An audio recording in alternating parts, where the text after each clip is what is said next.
Hey y'all, and welcome back to another History Rant video. So today I wanted to talk about the righteous cause myth. So before I explain what that is, I wanted to explain the alternative of what the modern narrative is, which is the lost cause narrative.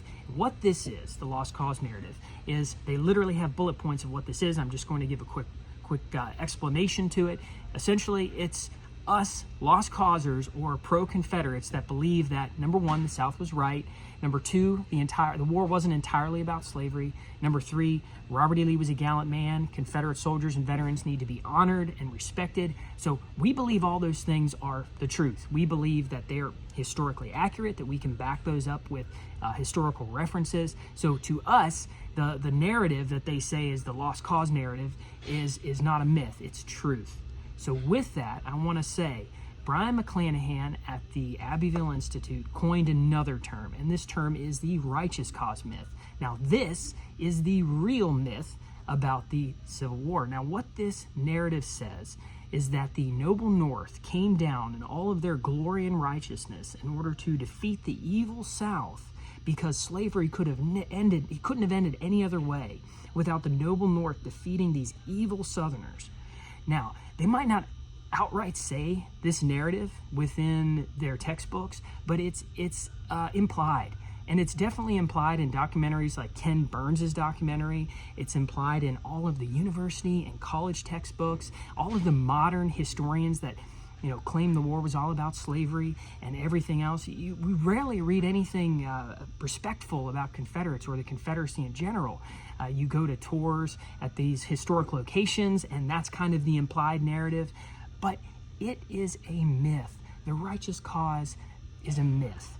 That slavery, because this narrative they claim, it kind of implies that slavery could have never ended any other way. The only way that American slavery could have ended is by the North forcing the South to end it or to quit.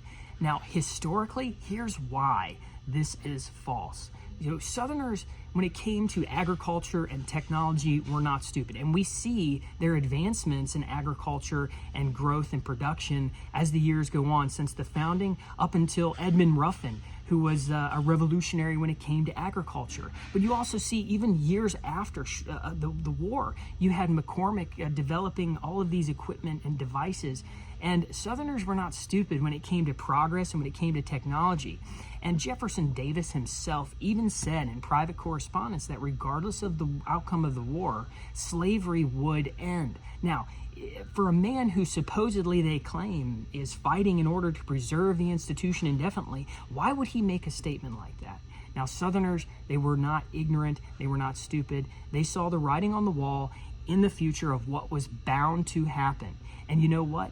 They were going to be okay with that, but it needed to be done economically and socially within their own time frame, not the way that the North had forced it on them. So I don't want to get down too many rabbit trails, but what that narrative does, the righteous cause myth, is it assumes that slavery would have never ended any other way. Now, here's another good point to that.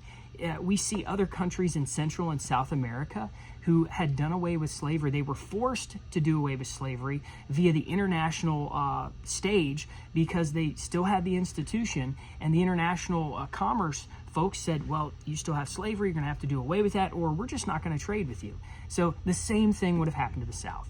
So I figure probably by 1900, the institution would have been completely done away with down south.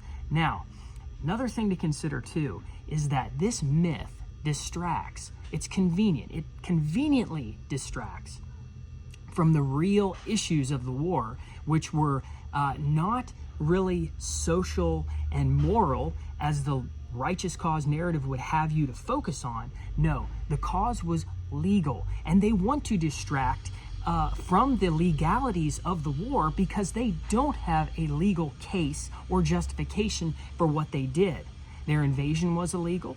Their imprisonment of northern civilians and civilians in general for simply exercising their freedom of speech was illegal. Their blockades were illegal. Everything they were doing within the Lincoln administration was illegal, and it wouldn't hold up into an actual court. In fact, that's why they didn't try Jefferson Davis after the war, because they knew they knew constitutionally that Davis would be acquitted because what he did was not treasonous. What Southerners did was not treasonous.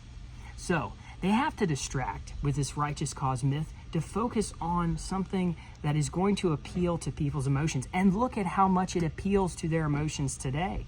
Look at how hateful these other people are. When they come in my shop and they see the flags and they see everything, they have all these assumptions and they just assume that I'm this horrible, horrible person because they've been taught this myth that Southerners were these evil demons that needed to be defeated. And how false that narrative is when you really study history.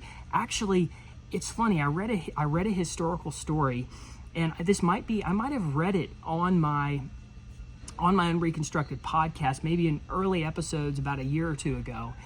But it was a historical story how a young boy from New York State was riding home to his family, and he said, "Mom, these Southerners, they look just like us. They look just like us. They act just like us." And he was shocked. He was shocked because the narrative he had heard back then, even back in the 1800s, was that these Southerners were these evil, wicked, demon-like people, and how could they ever resemble us up north?